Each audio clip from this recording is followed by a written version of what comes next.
Hello guys, আসসালামু আলাইকুম। আপনারা সবাই কেমন আছেন? আশা করি মহান আল্লাহ তাআলার রহমতে আপনারা সবাই অনেক ভালো আছেন। হ্যাঁ গাইস, আলহামদুলিল্লাহ আমরা অনেক ভালো আছি। তো গাইস দেখতেই পাচ্ছেন বাহিরে বৃষ্টি হচ্ছে। আজকে সকাল থেকেই বৃষ্টি হচ্ছে। সকালে আরো বেশি বৃষ্টি ছিল। এখন বিকেল 3:30 বাজে। তো গাইস দেখতেই পাচ্ছেন। তারপরেও বৃষ্টি অনেক।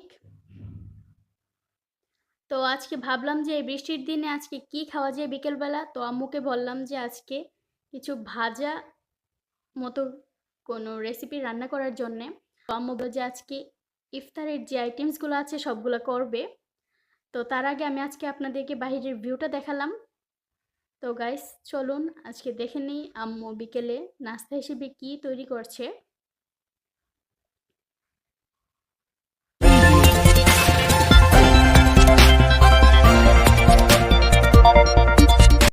তো গাইস আম্মু বেগুনি আলুর চপের জন্য বেসনটা আগে পারফেক্ট করে নিচ্ছে। তো প্রথমে আম্মু একটি পাত্রের মধ্যে 3 চামচের মতো বেসন নিয়ে নিচ্ছে।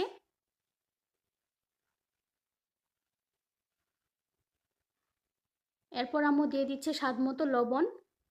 এরপর দিয়ে দিচ্ছে 1 চা চামচ হলুদ গুঁড়ো। তারপরে এগুলোকে একসাথে ভালোভাবে মিক্স করে নিচ্ছে।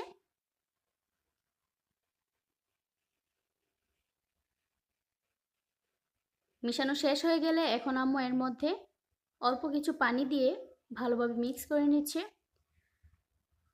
আম্মু একসাথে সবটা পানি দিয়ে মিক্স করে নিচ্ছে না, কেননা অল্প অল্প করে পানিটা দিয়ে ভালোভাবে মিক্স করে নেওয়াটাই উত্তম। তো আম্মু সেটাই করছে। আর এদিকে আম্মু ডালগুলোকে ভিজিয়ে রেখেছিল, তারপরে এগুলোকে ব্লেন্ড করে নিয়েছে পেঁয়াজু বানানোর জন্যে। তো এখন আম্মু এর মধ্যে দিয়ে দিচ্ছে 1 চা চামচ রসুন বাটা। তারপরে দিয়ে দিচ্ছে 1 চা চামচ আদা বাটা। এরপর দিয়ে দিচ্ছে 1 চা চামচ পেঁয়াজ বাটা। তারপরে দিয়ে দিচ্ছে স্বাদ মতো লবণ, 1 চা চামচ হলুদ গুঁড়ো এবং 1 চা চামচ জিরে গুঁড়ো। এরপর এর মধ্যে দিয়ে দিচ্ছে পেঁয়াজ কুচি। এখানে দুটো পেঁয়াজ নেওয়া হয়েছিল। এরপর দিয়ে দিচ্ছে প্রায় 5 থেকে 6টা কাঁচামরিচের কুচি। তারপর আম্মু সবগুলোকে একসাথে মিশিয়ে নিয়েছে, গ্যাস দেখতেই পাচ্ছেন। এখন শুধু এগুলোকে তেলে ভাজার পালা।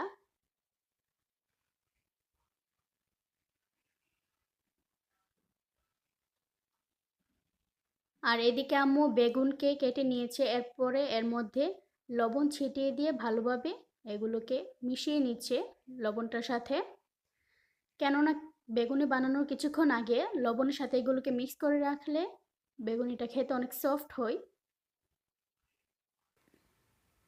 এখন আম্মু ছোলা ভাজি করবে। তো তার জন্য আম্মু প্রথমেই ফ্রাই প্যানে কিছুটা তেল ঢেলে নিচ্ছে। তেল অলরেডি গরম হয়ে গিয়েছে। এখন আম্মু এর মধ্যে পেঁয়াজ কুচিগুলো দিয়ে দিচ্ছে, দিয়ে ভালোভাবে মিশিয়ে নিয়ে ভেজে নিচ্ছে নেড়ে চেড়ে।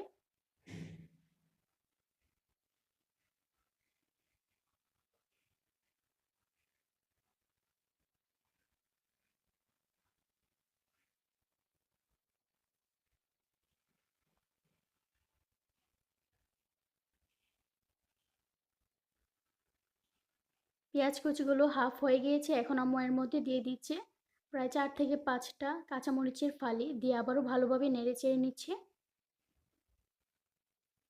এরপর আম্মু দিয়ে দিচ্ছে 1 চা চামচ রসুন বাটা, 1 চা চামচ পেঁয়াজ বাটা। এরপর দিয়ে দিচ্ছে 1 চা চামচ আদা বাটা। এরপর আম্মু এর মধ্যে শুকনো মশলাগুলো দিয়ে দিবে। প্রথমে দিয়ে দিচ্ছে স্বাদ মতো লবণ। এরপরে দিয়ে দিচ্ছে 1 চা চামচ হলুদ গুঁড়ো। এরপর দিয়ে দিচ্ছে 1 চা চামচ জিরে গুঁড়ো। তারপরে অল্প একটু পানি দিয়ে কাঠি দিয়ে নেড়ে চেড়ে মশলাটাকে কষিয়ে নিচ্ছে। তো গাইজ দেখতেই পাচ্ছেন মশলাগুলো অলরেডি অনেকটুকু কষানো হয়ে গিয়েছে। আম্মু এগুলোকে নেড়ে চেড়ে দিয়েছে।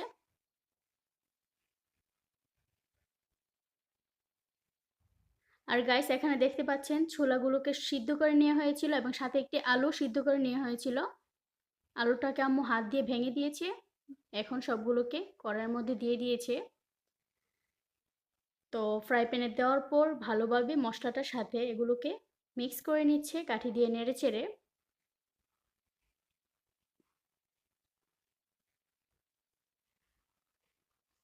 মিক্স করা অলরেডি শেষ হয়ে গিয়েছে। এখন আম্মু এটিকে একটি ঢাকনা দিয়ে ঢেকে দিচ্ছে বেশ কিছুক্ষণের জন্যে।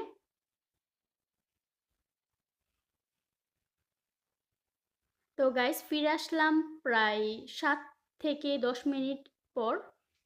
গাইস দেখতেই পাচ্ছেন ছোলা ভাজি অনেকটুকু হয়ে গিয়েছে। এখন আম্মু এটিকে আবারও একটি কাঠি দিয়ে ভালোভাবে নেড়ে চেড়ে মশলাটার সাথে মিশিয়ে নিচ্ছে।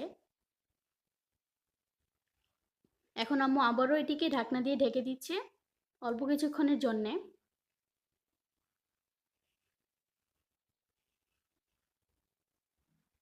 তো গাইস হয়ে গিয়েছে ছোলা ভাজি।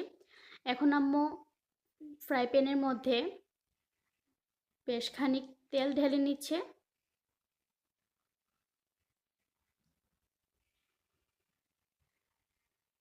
তেলটা গরম হয়েছে কিনা তা পরীক্ষা করার জন্যে একটু বেসন দিয়ে দিয়েছে। গাইস দেখতেই পাচ্ছেন বুদবুদ করে উঠতেছে, যার মানে তেলটা অলরেডি গরম হয়ে গিয়েছে। এখন আম্মু এর মধ্যে বেগুনটাকে বেসনের মধ্যে ডুবিয়ে তেলের মধ্যে ছেড়ে দিবে। তো গাইস দেখতেই পাচ্ছেন আম্মু দিয়ে দিয়েছে একটিকে। এভাবে করে সবগুলো বেগুনকে বেসনের মধ্যে ডুবিয়ে তেলের মধ্যে দিয়ে দিচ্ছে।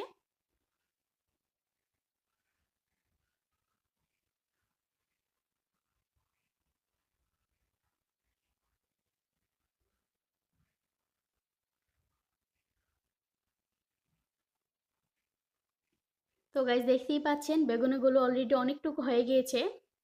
আর কিছুক্ষণ পরে আম্মু এগুলোকে তুলে নেবে।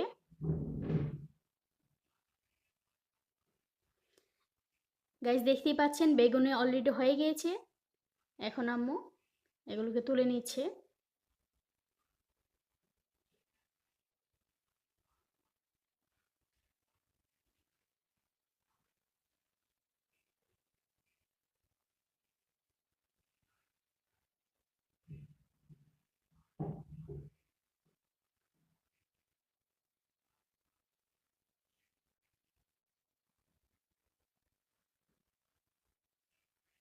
তো গাইস রেডি হয়ে গিয়েছে আমাদের বেগুনি।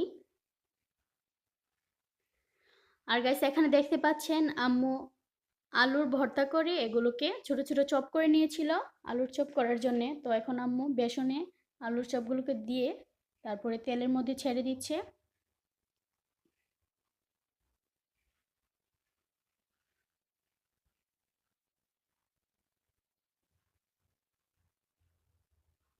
তো গাইস দেখতেই পাচ্ছেন আলুর চপগুলো অলরেডি হয়ে গিয়েছে।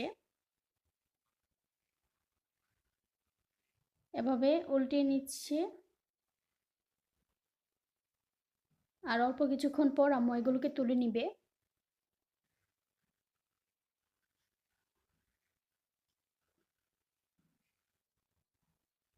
তো গাইস দেখতেই পাচ্ছেন এদিকে আলুর চপও আমাদের রেডি হয়ে গিয়েছে।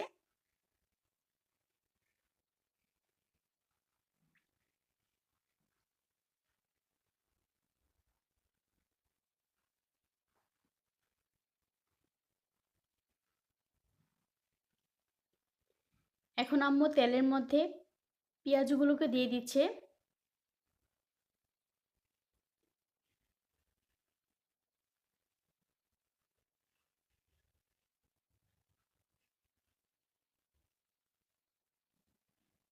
আম্মু প্যানের চারদিকে মিল করে সবগুলো পেঁয়াজকে দিয়ে দিচ্ছে। গাইস দেখতেই পাচ্ছেন।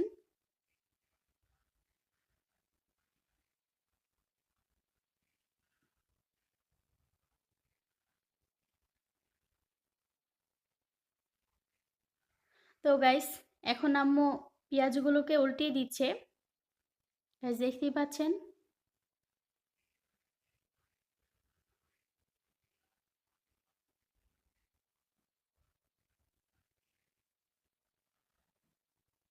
তো গাইস এদিকে পেঁয়াজগুলো হোক,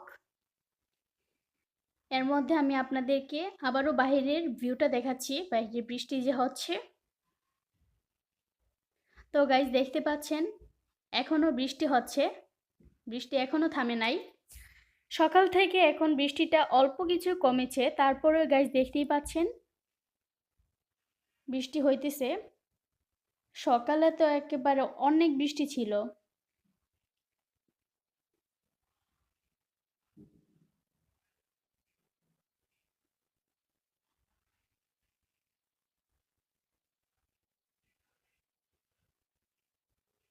সত্যি আজকের ওয়েদারটা আমার কাছে অনেক ভালো লাগতেছে, কেননা বৃষ্টি আমার অনেক ফেভারিট।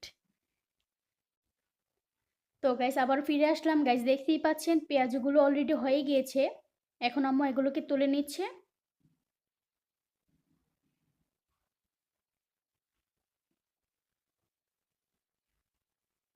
সত্যি বৃষ্টির দিনে গরম গরম এরকম ভাজা কিছু খেলে অনেক ভালো লাগে। গাইস এখন কিন্তু রোজা না, তারপরে মনে হচ্ছে যে ইফতারের আয়োজন, যার কারণে মনে হচ্ছে যে এখন রমজান মাস।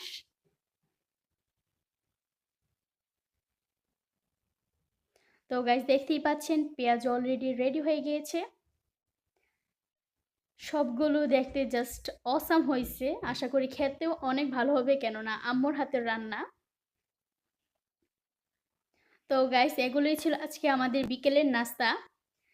জাস্ট অসাম হয়েছে সবগুলো খেতে, আমার কাছে অনেক ভালো লেগেছে। তো গাইস দেখতেই পাচ্ছেন বৃষ্টি থেমছে, আমাদের খাওয়াও শেষ, সেই সাথে বৃষ্টিও শেষ।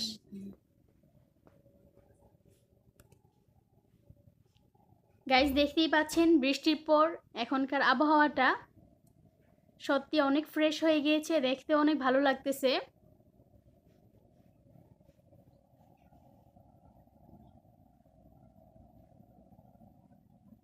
গাইস দেখতেই পাচ্ছেন গাছগুলোকেও দেখতে অনেক ফ্রেশ লাগছে।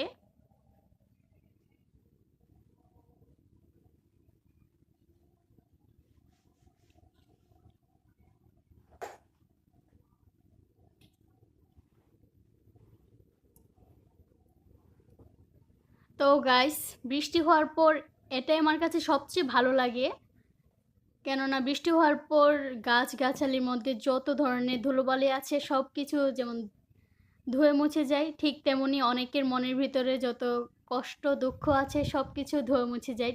যেমন আমারও বৃষ্টি দেখলে সব দুঃখ কষ্ট চলে যায়, আমার কাছে অনেক ভালো লাগে। তো আল্লাহ তাআলার কাছে দোয়া করি আল্লাহ তাআলা যেন এই বৃষ্টির ধারা, রিসেন্টলি যে মহামারী করোনা ভাইরাসকেও ধুয়ে মুছে নিয়ে যায় পৃথিবী থেকে। আপনারা সবাই দোয়া করবেন আমাদের জন্যে, কেননা ইতালির অবস্থা দিন দিন খারাপই হচ্ছে। ইতালিতে লকডাউন দেওয়ার প্রচুর সম্ভাবনা আছে।